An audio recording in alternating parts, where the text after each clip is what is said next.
대암마을은 홍강가에 위치한 가난한 시골로 그곳에서 평생을 살아온 사람은 바로 흐엔 할머니, 이야 흐엔 할머니였다. 허름한 작은 집은 채소밭과 오래된 차나무들 그늘 아래에 자리 잡고 있었다. 흐엔 할머니는 일찍 남편을 잃고 외아들 뚜원, 이야 뚜원을 혼자 힘으로 키워냈다. 뚜원은 그녀의 자부심이자 그녀가 고된 삶 속에서도 지탱할 수 있는 유일한 원동력이었다. 어린 뚜원이 공부를 제대로 마치길 바라는 마음에 흐엔 할머니는 쌀농사를 하며 틈틈이 돗자리 짜는 일까지 마다하지 않았다. 그러나 가난한 시골 여성의 삶은 아무리 애써도 불공평한 운명을 피하기가 쉽지 않았다. 뚜원은 어머니의 조용한 희생 속에서 자랐지만 어릴 때부터 말수가 적고 주변 사람들의 영향을 쉽게 받는 성격이었다. 흐엔 할머니는 그런 아들의 미래를 늘 걱정해왔다. 시간이 흐르면서 뚜원은 결혼할 나이가 되었는데도 여전히 마을에서 홀로 지내고 있었다. 젊은 남자들은 대부분 장가를 가고 뚜원만 홀몸으로 남아 있었다. 동네 사람들이 너무 가난해서 어느 처녀도 시집 오려 하지 않는다는 말을 할 때마다 흐엔 할머니는 몹시 속이 상했다. 결국 할머니는 마을에 있는 한 중매 아주머니를 통해 아들에게 신부감을 찾아보기로 결심했다. 마을에서 소개받은 사람은 옆마을에 사는 하라는 아가씨였다. 하는 예쁘고 영리하다고 소문이 나 있었지만 30에 가까운 나이까지 결혼하지 않은 상태였다. 하이 집에서는 뚜원의 가난한 형편을 달가워하지 않았지만 흐엔 할머니는 얼마 안 되는 모아둔 돈을 챙겨가 혼담을 긍정적으로 진행하려 했다. 처음에 하도 그리 탐탁지 않아 했지만 중매 아주머니와 가족의 설득으로 결국 뚜원과의 결혼을 수락했다. 결혼식은 작고 조촐하게 치러졌다. 복과 악대도 없이 그저 몇몇 이웃을 초대해 함께 식사하는 정도였다. 하지만 흐엔 할머니에게는 그것이 인생에서 가장 행복한 날이었다. 이제 곧 아이들 웃음소리가 울려 퍼지고 늙어가면서 의지할 사람이 생길 것이라 믿었다. 그러나 결혼 생활은 흐엔 할머니의 바람과 달랐다. 하가 시집온 이후로 하이 눈에는 가난한 시어머니가 그저 불편하고 싫을 뿐이었다. 집이 너무 비좁고 삶이 너무 빈곤해 자기 스타일과 맞지 않는다며 하는 자주 따가운 말을 퍼부었다. 심지어 이 집은 너무 작아서 숨쉬기도 힘들 정도예요. 어머니는 이런 집에 계시는 게 안 불편하세요? 라는 비아냥까지 서슴지 않았다. 그 말은 흐엔 할머니의 가슴을 후벼 파는 비수 같았지만 할머니는 헛웃음으로 넘기며 큰 소란을 만들고 싶지 않아 했다. 뚜원은 모든 상황을 지켜보고 있었지만 어린 시절부터 늘 소극적이었던 그는 어머니 편을 들어주지 못했다. 결혼 후 아내의 영향력에 완전히 눌려버린 것이다. 어느 날 하는 어머니를 집에서 내보내지 않으면 아이를 낳지 않겠다. 이 집을 떠나겠다. 곧 뚜원에게 최후 통첩을 했고 뚜원은 난감하기만 했다. 그는 아내를 사랑하지만 어머니도 버릴 수 없었다. 결국 그는 침묵을 택했다. 하는 말뿐만이 아니라 계속해서 압박을 주었고 흐엔 할머니는 점점 자신이 짐이 되는 듯한 느낌을 지울 수 없었다. 어느 날 할머니는 하가 뚜원에게 어머니 계속 여기 두세요. 그럼 우리는 애 낳을 일은 영영 없을 거예요. 시어머니가 귀신같이 집안을 어슬렁거리는 꼴을 전 도저히 못 참겠어요. 라고 말하는 것을 듣고 말았다. 흐엔 할머니는 자신이 남아있는 한 아들의 행복이 점점 멀어질 것이라고 직감했다. 그래서 어느 깊은 밤 할머니는 집을 떠나기로 마음먹었다. 필요한 것만 몇 벌 옷과 약간의 돈, 그리고 뚜원이 예전에 선물했던 낡은 목도리만 챙겼다. 붉게 충혈된 눈으로 마지막으로 집안 구석구석을 둘러봤다. 땀과 눈물로 지어낸 집, 이제는 아무 말 없이 그곳을 떠나야 했다. 뚜어는 문 밖에서 뭔가 말을 하려 했지만 결국 아무 말도 하지 못했다. 하는 팔짱을 낀 채 차가운 시선으로 빨리 나가라고 재촉하듯 서 있었다. 흐엔 할머니는 이이야, 잘 살아라. 어머니는 떠나도 걱정 말 거라 라고 마지막 말을 건넸다. 밤바람 속에서 떨리는 목소리였다. 뚜어는 고개를 숙인 채 아무 소리도 내지 않았다. 흐엔 할머니의 뒷모습은 안개 속으로 조금씩 사라졌고 낡은 고무 슬리퍼가 마을길을 쓸고 가는 소리만 희미하게 들릴 뿐이었다. 그날 밤 흐엔 할머니는 어디로 가야 할지 모른 채 계속 걸었다. 앞길은 한없이 칠흑 같았지만 달리 선택지가 없었다. 추운 겨울바람에 다리는 후들거리고 걸으며 울기를 반복했다. 가슴이 갈갈이 찢어지는 듯했지만 그래도 아들을 위해 꿋꿋이 견뎌야 한다고 스스로를 다독였다. 밤이 깊어갈수록 기운이 빠져 새벽 무렵 한 논밭가에 주저앉았다. 서서히 밝아오는 하늘을 올려다보며 할머니는 무거운 마음으로 한숨을 쉬었다. 여태껏 상상도 못했던 새로운 여정이 이제 막 시작된 것이었다. 멀리 작은 집에서는 하가 빈둥거리는 시어머니가 사라졌다는 안도감에 한숨을 돌렸지만 뚜어는 잠을 이루지 못했다. 침대 모서리에 앉아 어머니가 사라진 어둡고 텅 빈 골목을 멍하니 바라보고 있었다. 후회가 밀려들었지만 나약한 성격 탓에 어머니를 붙잡지 못했다. 그렇게 밤은 깊어갔고 한늙고 초라한 그림자는 작은 마을을 벗어나 갈 길을 모른 채 떠돌기 시작했다. 흐엔 할머니는 닳고 다른 고무 슬리퍼를 신은 채 북쪽 지방의 추운 겨울바람을 맞으며 마을을 나섰다. 어디로 가야 할지, 뭘 해야 할지도 전혀 알 수 없었다. 그러나 할머니는 자신이 되돌아갈 수 없다고 생각했다. 돌아가면 아들의 집안이 더 혼란스러워질 뿐이라고 여겼기 때문이다. 길고 긴 길을 따라 걷던 중 아침 일찍 군 소재지의 시장에 도착했을 때 허기가 심해 다리에 힘이 풀려 주저앉았다. 시장 상인 한 사람이 딱한 마음에 작은 튀김빵 하나를 건네주었다. 흐엔 할머니는 연신 고개를 숙여 감사 인사를 하며 세상의 차가움 속에서도 작은 온기를 느꼈다. 집을 떠나온 첫날, 흐엔 할머니의 머릿속에는 오직 오늘 밤을 지낼 곳을 찾아야 한다는 생각뿐이었다.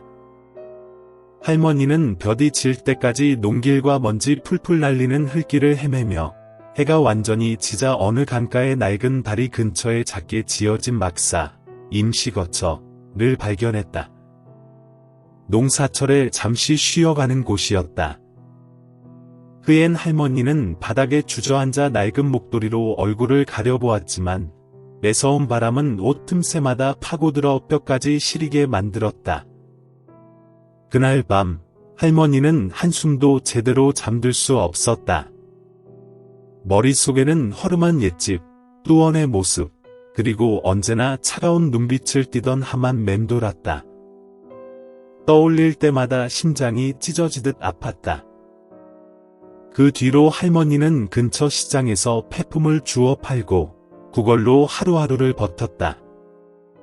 주변 사람들의 흘끗거리는 냉소를 뼈저리게 느꼈지만 아무 말도 할 수 없었다. 할머니는 고개를 떨군 채 그저 조용히 지냈다.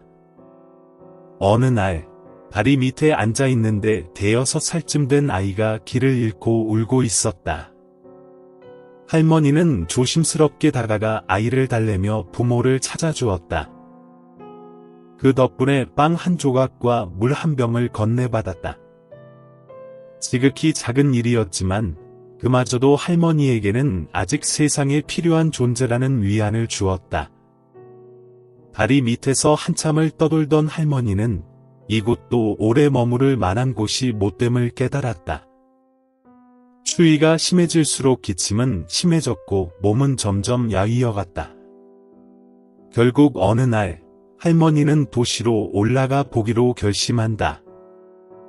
도시라면 무슨 일이라도 할 수 있지 않을까 기대하면서 도시까지 어떻게 가야 할지도 몰랐지만 가다가 힘이 들어도 포기하지 않았다. 내 인생이 이미 바닥까지 왔는데 이보다 더한 고통이 있으랴 하는 마음이었다. 도시에 도착한 첫날 넓은 길을 빼곡히 채운 차량들과 빌딩 숲, 화려한 불빛에 할머니는 압도되었다. 가난한 시골과는 모든 것이 달랐다. 그러나 그 화려함은 결코 할머니를 위한 것이 아니었다. 사람들 틈에서 구석에 몸을 웅크린 채 무심히 지나가는 인파를 바라봤다. 아무도 낡고 초라한 차림의 노인을 신경 쓰지 않았다. 날이 저물어 할머니는 고가도로 밑 한 구석을 찾아 몸을 뉘었다. 강바람이 불어와 차갑게 스며들었지만 하소연할 곳조차 없었다. 다음 날 거리로 나서던 중 한 노인이 구운 고구마를 파는 모습이 보였다. 맛있는 냄새에 이끌려 다가가자 노인은 잠시 할머니를 살펴보며 물었다. 어디서 오신 겁니까? 어째 이렇게 수척해 보이세요? 흐엔 할머니는 자신의 처지를 간략하게 이야기했다. 이야기를 들은 노인은 잠시 생각에 잠기더니 말했다. 굶어 죽고 싶지 않다면 돈 버는 법을 배워야 하오. 내가 고구마를 구워 파는 방법을 가르쳐 드리리다. 구걸하는 것보다는 낫지 않겠소. 흐엔 할머니는 놀란 눈으로 노인을 쳐다보았지만 마음속에는 한 줄기 희망이 피어올랐다. 오랜 유랑 생활 동안 누군가 진심으로 자신을 도와주고 싶어 한다는 느낌을 받은 것은 처음이었다. 그 후 며칠 동안 할머니는 노인에게서 고구마를 고르는 법, 불 피우는 법, 그리고 맛있게 굽는 법을 배웠다. 노인은 할머니를 데리고 새벽시장, 도매시장에 가서 값싼 숯과 고구마를 사는 방법도 알려주었다. 노인은 중고 화로를 마련할 수 있도록 조금의 돈을 빌려주며 당부했다. 노력하시오. 그러면 먹고 살 만은 해질 거요. 다만 아껴 써야 한다는 걸 잊지 마시오. 이 말은 흐엔 할머니의 가슴속에 깊이 새겨졌다. 그때부터 할머니는 이른 아침부터 밤늦게까지 직접 고구마 수레를 끌고 거리 곳곳을 다니며 한 푼 두 푼 벌어들이기 위해 애썼다. 힘들었지만 할머니는 오히려 지금이 더 쓸모있는 삶이라고 느꼈다. 그러다 보니 생활도 조금씩 안정을 찾아갔지만 늘 순조로운 것은 아니었다. 그해 겨울, 기온이 뚝 떨어지고 부슬비가 오래도록 내렸다. 흐엔 할머니는 낡은 옷을 세 겹씩 껴입었는데도 칼바람이 옷 틈새로 파고들어 밤에는 잠을 제대로 이루지 못했다. 어느 날은 무리하게 일하다 수레 옆에서 실신하기도 했다. 지나가던 사람들이 발견해 구급차로 병원에 옮겨주었다. 의식을 되찾은 할머니는 고마워하며도 누군가에게 폐를 끼치고 싶지 않아 그날 밤 몰래 병원을 빠져나와 다시 장사를 이어나갔다. 그렇게 흐엔 할머니는 점차 이 도시 거리에서 익숙한 존재가 되었다. 특히 주변 사무직 직원들이 종종 고구마를 사러 와주곤 했다. 사람들은 할머니의 순하고 부지런한 모습을 좋아했고 때로는 조금이라도 빨리 팔고 들어가시라며 더 많이 사주기도 했다. 누군가 좀 쉬시라고 권유하면 할머니는 웃으며 답하곤 했다. 나야 늙었지만 아직 일할 힘은 있어요. 빈둥거리면 괜히 마음만 울적해질 거예요. 그렇게 흐엔 할머니의 기나긴 유랑 생활은 여러 어려움과 고생 속에서도 계속되었다. 그러나 할머니는 누구도 원망하지 않았다. 아들이나 며느리를 탓하지도 않았다. 대신 누구나 나름의 고통이 있으니 나는 내가 잘 살아가는 것만으로 충분하다고 생각하며 지냈다. 비록 소박한 삶이었지만 그 의지가 있었기에 가장 힘든 날들을 견딜 수 있었다. 할머니는 자신이 하는 일이 앞으로 또 다른 인생의 장을 열어줄 거라는 사실을 전혀 몰랐다. 시간이 흘러 힘들던 유랑 생활도 할머니의 근면함과 긍정적인 태도 덕분에 한결 나아졌다. 번잡한 도시 속에서 흐린 할머니는 조금씩 자리를 잡았다. 거리에서 고구마를 굽던 수레는 이제 할머니에게 꽤 안정적인 수입원을 안겨주었다. 적어도 굶주리던 초창기의 고통은 더 이상 겪지 않게 된 것이다.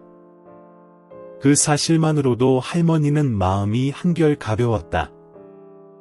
물론 여전히 생활은 빠듯했지만 흐엔 할머니는 늘 절약하는 습관을 지켰다.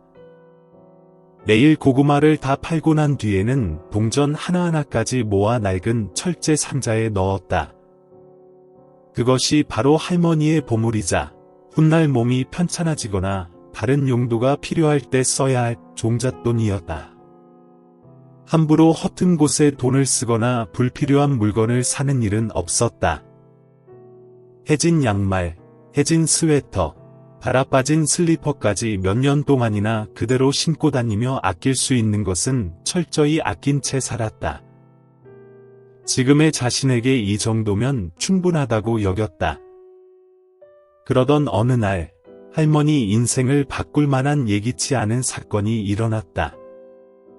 어느 추운 아침 평소처럼 할머니는 낡은 수레를 끌고 늘 머무는 길목에 자리를 잡았다.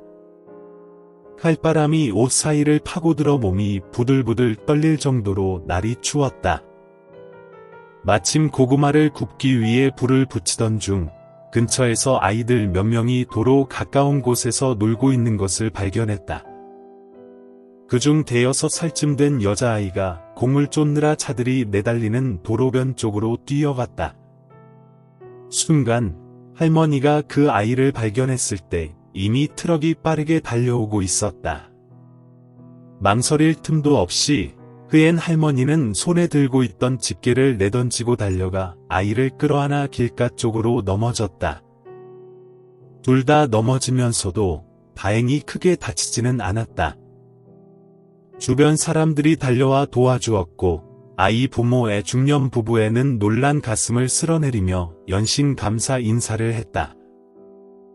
흐엔 할머니는 그저 당연히 할 일을 했을 뿐이라며 웃어 보였다. 하지만 이 의로운 행동은 부부에게 큰 감명을 주었다.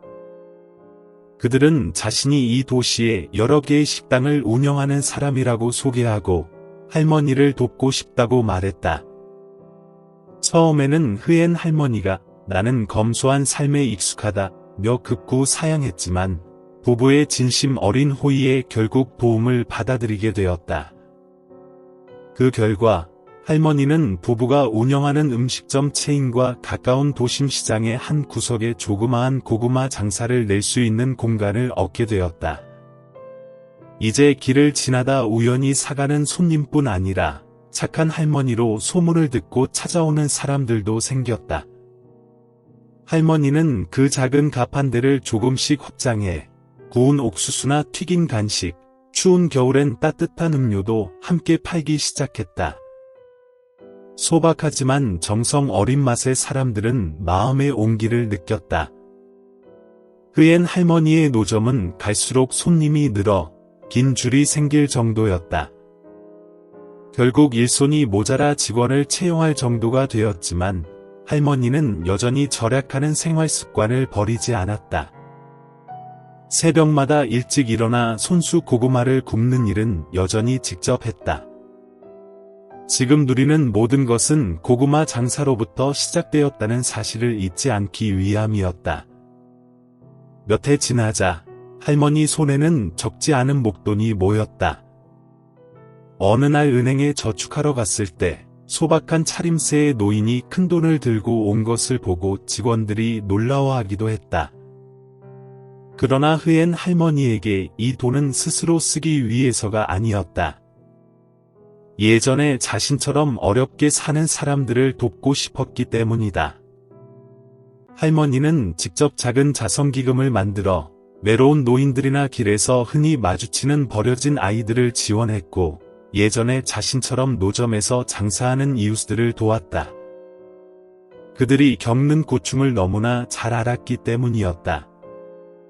여전히 소박한 삶을 살지만 할머니는 새로운 요리법을 배우려 하고 재정 관리를 배우며 언제나 열린 자세로 임했다. 가난하고 늙은 여성으로만 여겨졌던 흐엔 할머니는 이젠 누구나 존경하는 인생의 귀감으로 거듭났다. 지역 신문에서는 할머니를 두고 마음이 부자인 노인이라고 칭송하며 기사를 쓰기도 했다. 그럼에도 흐엔 할머니, 이야 할머니는 결코 자신의 뿌리를 잊지 않았다. 저축한 돈을 볼 때마다 할머니는 대한 마을에 있는 작은 옛집과 아들 뚜원, 며느리 하를 떠올렸다.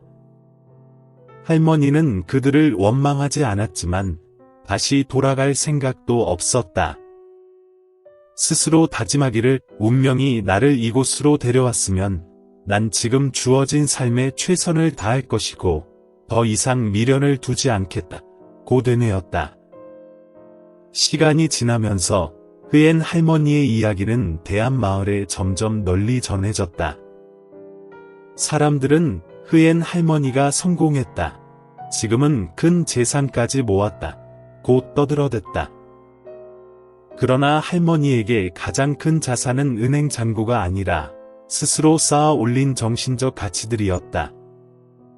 할머니는 의미 있는 삶을 사는 것, 이 겉으로 보기에 화려한 무언가를 소유하는 것보다 훨씬 중요하다는 사실을 잘 알았다. 어느 날 저녁, 할머니는 분주히 오가는 사람들을 바라보며 가게 한편에 앉아 미소 지었다.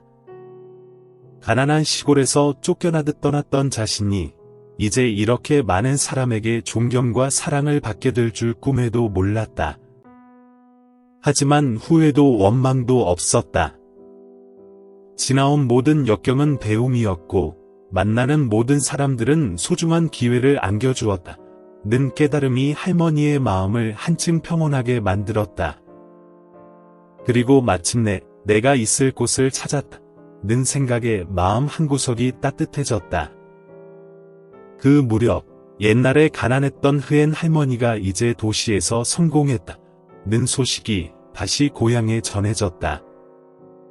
그러다가 어느 날 뚜엉과 하이 귀에도 뜻밖의 들려오게 되었다. 두 사람의 아들이 이제 10살이 되었는데 그 아이가 학교에서 들은 이야기를 집으로 가져온 것이다. 아이는 아빠, 엄마, 할머니가 신문에 났대요. 선생님이 그러는데 할머니가 도시에서 되게 부자가 되셨고 유명한 식당도 하신다네요. 라며 해맑게 말했다. 뚜엉과 하는 아이 말을 듣고 한동안 멍하니 서로를 바라봤다. 하는 설마 그동안 빈손으로 떠났던 시어머니가 정말 그렇게 부자가 됐을까? 라며 도저히 믿기지 않아 했다. 하지만 아이에게 누가 그런 얘기를 했느냐 고 되물어보자 아이는 마을 이장님이 도시 다녀오면서 선생님께 얘기해 주셨대요. 할머니 식당이 엄청 잘 돼서 억대 돈도 번다고요 라고 대답했다. 그 말에 하는 전기가 찌릿 흐르듯 온몸이 떨렸다. 그녀는 곧바로 뚜원을 이끌고 마을 이장의 집으로 찾아갔다. 이장은 확실하게 내가 분명 흐엔 할머니를 도시에서 봤소. 아주 잘 지내고 계시고 어려운 사람들도 많이 도와주는 분으로 존경받고 있소 라고 말했다. 게다가 내가 듣기로는 저축해둔 돈이 수억은 된다고 하더군요 라는 말을 덧붙이자 하는 충격으로 말문이 막혔다. 과거 자신이 멸시하고 내쫓았던 그 시어머니가 이젠 큰 부를 이뤘다니 하이 머릿속은 온통 어떻게 하면 할머니를 다시 집으로 모셔서 재산을 나눠 받을 수 있을까? 라는 생각으로 가득 찼다. 그녀는 뚜원에게 눈짓하며 거짓된 뉘우침이 가득한 목소리로 말했다. 여보, 보셨어요? 어머니가 이렇게 대단한 분이셨네요. 우리 어머니를 그냥 모른 척할 수 없죠. 어서 가서 모셔와야 해요. 어머니도 편히 지내시고 우리도 서로 도우며 사는 게 맞잖아요. 뚜원은 이미 오래전부터 죄책감에 시달려 왔기에 며느리의 말에 고개를 끄덕일 수밖에 없었다. 다음 날 아침 일찍 두 사람은 도시로 떠났다. 조금이라도 시어머니의 환심을 사려고 시골에서 가져온 조그마한 선물 꾸러미를 챙겼다. 가는 길 내내 하는 가서 어머니께 꼭 사과해야 한다. 내가 잘못했다고 말씀드리면 어머니도 분명 용서하실 거다 라고 뚜원에게 당부했다. 도시에 도착하자 그들은 이장의 정보를 따라 흐엔 할머니의 가게를 찾았다. 복잡한 거리에 자리 잡은 가게는 깔끔하고 단정해 보였다. 가게 간판에는 엄마의 가게라는 소박한 글씨가 적혀 있었고 사람들이 끊임없이 드나들며 웃음소리가 끊이지 않았다. 가게 밖에서 한참을 지켜보는 동안 뚜원과 하는 눈을 의심했다. 저기서 노란빛을 띤 고구마를 직접 구우며 분주히 움직이는 사람이 바로 흐엔 할머니였다. 예전보다 훨씬 수척해 보였고 머리는 온통 백발이 되었지만 할머니의 눈빛은 무척 평온하고 활기에 가득 차 있었다. 둘은 그 자리에 얼어붙은 듯 움직이지 못하다가 마침내 뚜원이 조심스럽게 다가갔다. 어머니. 저예요. 뚜원이에요. 흐엔 할머니가 고개를 들었을 때 잠시 놀란 기색이 스쳤지만 곧 그 감정을 감춘 채 부드럽게 물었다. 그래, 여기까지 무슨 일로 왔니? 곁에서 하가 잽싸게 끼어들어 달콤한 목소리로 말했다. 어머니, 이제 고향에 안 내려오신 지 오래되셨어요. 저희는 어머니가 너무 걱정돼서. 고생은 충분히 하셨으니 이젠 집에 돌아오셔서 우리랑 같이 사실 수 있도록 하려고 왔어요. 어머니께서 일 안 하셔도 되도록 저희가 모실게요. 흐엔 할머니는 하를 바라보았다.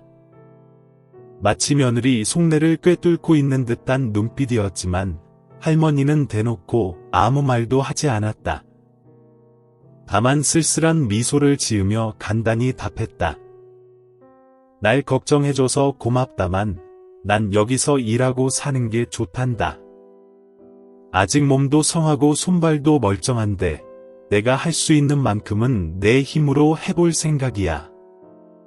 하가 다시금 간청했지만 할머니는 이내 가게 안으로 들어가 버렸다.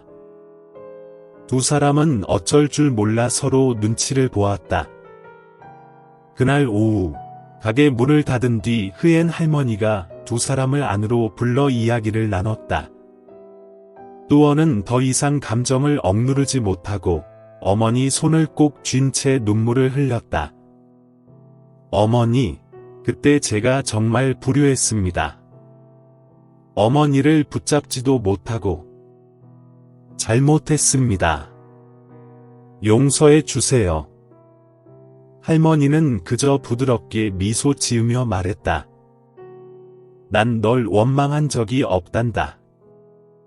누구나 자기가 가야 할 길이 있는 거야. 난 내 길을 걸었고 너희는 너희 길을 걸어왔을 뿐이란다. 그러자 옆에서 하가 조급히 물었다. 어머니, 듣자하니 은행에 돈을 아주 많이 모아 두셨다고. 어머니는 앞으로 그 돈을 어떻게 하실 생각이세요? 우리랑 같이 계시면 저희가 대신 잘 관리해 드릴 수도 있는데요.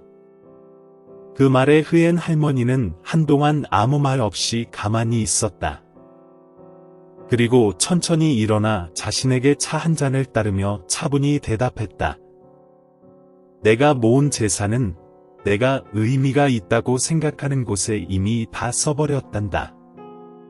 어려운 사람들을 위한 자선기금에 기부해서 내가 따로 챙겨둔 돈은 하나도 없어. 그 말에 뚜엉과 하는 예상치 못한 놀라움과 묘한 감동을 함께 느꼈다. 흐엔 할머니는 단지 물질적인 부를 뛰어넘어 삶으로 보여주는 참된 부를 실천한 사람이었기 때문이었다. 한때 멸시받았던 그녀가 이제는 누구보다도 고귀한 존재가 되어 모두에게 큰 본보기가 되고 있었다. 각자 스스로 먹고 살 방도를 찾아야지 어머니께 기대기만 해서는 안 된다는 뜻이야. 는 아무 말도 못한 채 얼굴이 새파래졌고 뚜어는 고개를 숙인 채 작은 방 안에서 말없이 서 있었다.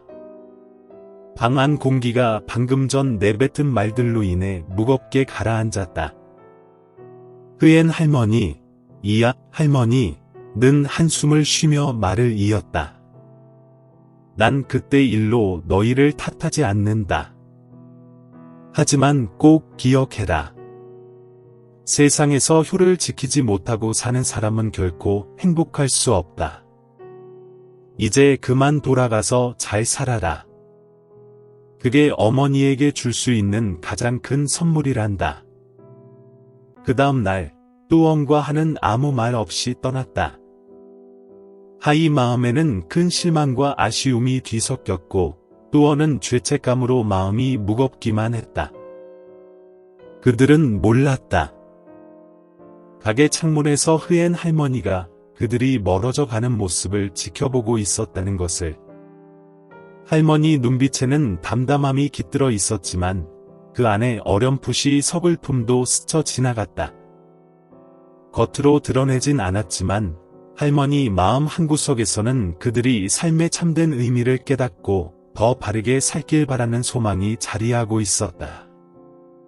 그날 이후 뚜엉과 하는 대한 마을로 돌아왔지만 내면은 끊임없이 뒤숭숭했다. 돌아가는 길 내내 하이 머릿속에는 온통 욕심에서 비롯된 물음이 가득했다. 어머니가 진짜 전 재산을 기부하셨을까? 왜 우리에게는 한 푼도 주지 않은 거지?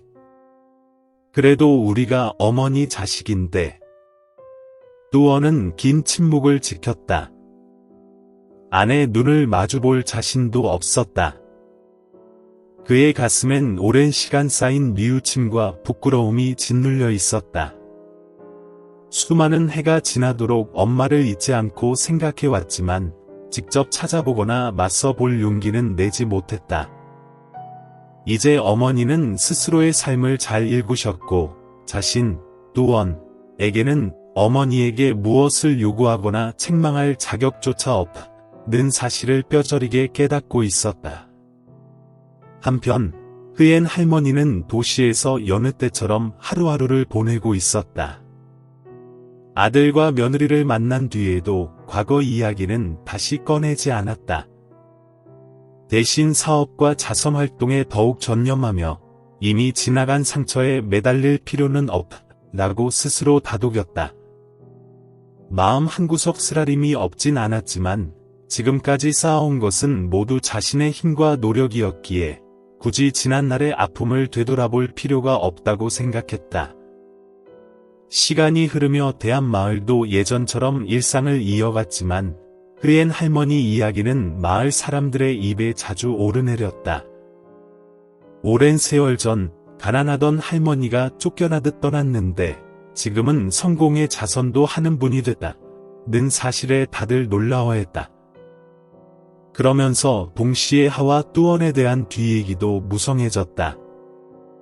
예전부터 이웃들은 흐엔 할머니가 며느리에게 쫓겨났다는 것을 뻔히 알고 있었고 이젠 하를 바라보는 시선이 한층 곱지 않았다. 장을 보러 나가거나 마을 사람들을 만날 때마다 하이 마음은 늘 불편했다. 아무도 직접 말을 하진 않았지만 그들의 눈빛이 결국 내가 스스로 가족의 귀한 인연을 끊어놓지 않았느냐라고 묻는 듯했기 때문이다. 이런 상황 속에서 뚜원과 하의 삶은 점점 갑갑해졌다.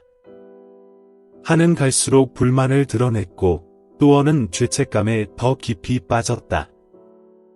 두 사람은 자주 싸우게 되었는데 그 원인은 언제나 돈 문제와 흐엔 할머니에 관한 것이었다. 하가 늘 남편을 탓했다. 도시까지 갔으면서 왜 어머니 비위를 잘 맞추지 못했어? 당신이 좀 더 강하게 설득했다면 어머니가 정말 빈손으로 가게를 떠나셨을까? 뚜원은 늘 침묵했다. 왜냐하면 이 모든 문제는 하뿐만 아니라 스스로의 나약함 때문이라는 걸 알기 때문이었다. 그러던 어느 추운 겨울날 뚜원이 집에 있을 때 마을 이장이 무겁게 가라앉은 표정으로 찾아왔다. 그가 뚜원에게 신문 한 부를 내밀며 말했다. 여기에 내 어머니 소식이 실려 있어. 직접 읽어보게. 뚜원은 황급히 신문을 받았다. 일면에는 흐엔 할머니의 사진과 함께 굵은 제목이 적혀 있었다. 전 재산을 기부하고 세상을 떠난 마음 부자인 여성의 이야기. 뚜원은 충격에 휩싸여 손을 덜덜 떨며 사진 아래에 적힌 기사를 읽어 내려갔다. 기사는 흐엔 할머니가 가난 때문에 가족에게서 쫓겨나듯 떠났던 시절부터 도시에서 작은 기반을 마련하기까지의 과정을 상세히 다뤘다.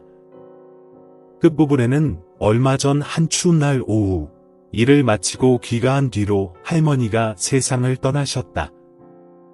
남긴 재산 2억 동, 하나 수억 원 상당을 전부 자선단체에 기부하셨다. 라는 내용이 실려 있었다.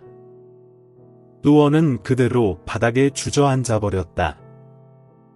눈앞이 흐려지며 눈물이 봇물 터지듯 흘렀다.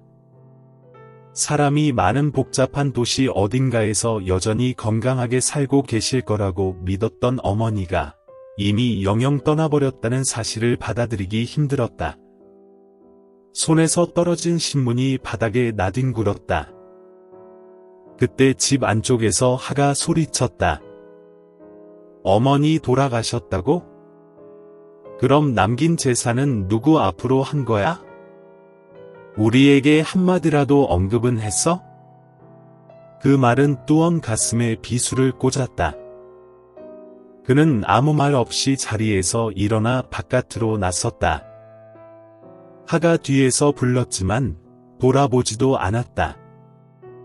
곧장 이장을 찾아가 어머니가 돌아가시기 전 입원했다던 병원의 주소를 물었다. 그리고 그날 밤 바로 도시로 향했다. 그의 마음엔 형언할 수 없는 슬픔이 뒤덮고 있었다.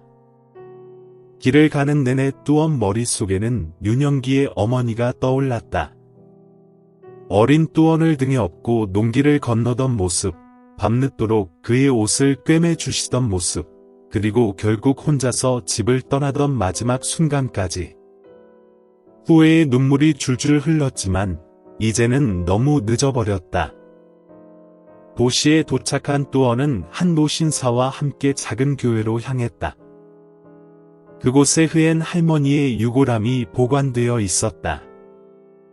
노인은 과거 할머니가 도시에서 방황하던 시기에 처음 도움을 주었던 고구마를 팔던 그분이었다. 노인은 할머니가 어떻게 살았고 얼마나 힘들었으며 그럼에도 불굴의 의지로 주변 사람들을 돕는데 평생을 바쳤는지 하나하나 설명해 주었다. 그는 조용히 말했다. 내 어머니는 항상 널 생각하셨어. 그래도 돌아가지 않기로 한 건 혹시 돌아가면 너에게 또다시 짐이 될까봐 그랬던 거야.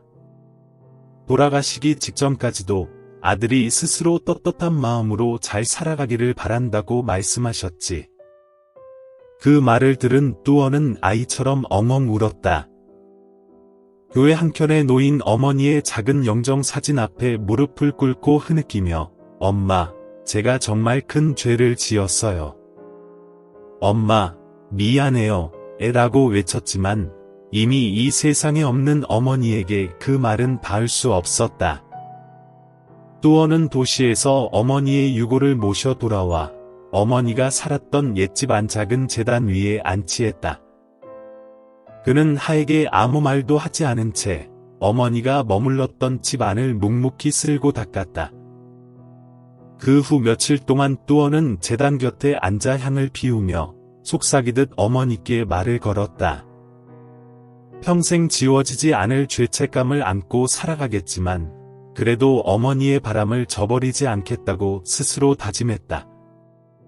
반면 하에게 흐엔 할머니가 남긴 재산이 없다는 사실에서 비롯된 실망감과 아쉬움은 점차 자신의 삶 전반에 대한 불만으로 변질되었다. 시어머니가 유산 한 푼 남기지 않고 세상을 떠났다는 사실을 끝내 받아들이지 못하면서도 한편으론 자기 손으로 할머니를 내몰았다는 걸 본능적으로 알고 있었다. 그러나 그녀의 이기심과 욕심은 이 진실에 마주서길 가로막았다. 하의 괴로움은 반성이나 후회가 아니라 잃어버렸다고 생각하는 것들에 대한 미련에서 비롯된 것이었다. 인생은 각 사람에게 서로 다른 교훈을 주며 흐엔 할머니는 세상을 떠났지만 귀한 유산을 남겼다. 그것은 돈이 아니라 강인한 의지, 따스한 마음씨, 역경에 맞서는 태도였다. 할머니를 알던 사람들은 모두 그분이 이룬 바에 고개를 숙이고 그분을 존경했다. 한편 과거의 할머니를 상처 줬던 사람들은 자신만의 교훈을 안고 살아갈 수밖에 없다. 차가운 겨울바람이 부는 날들 속에서도 흐엔 할머니의 모습은 어딘가에 남아있는 듯했다. 그것은 인생에서 인과응보는 누구에게나 공평하게 돌아오는 사실을 조용히 일깨워주는 모습이기도 했다.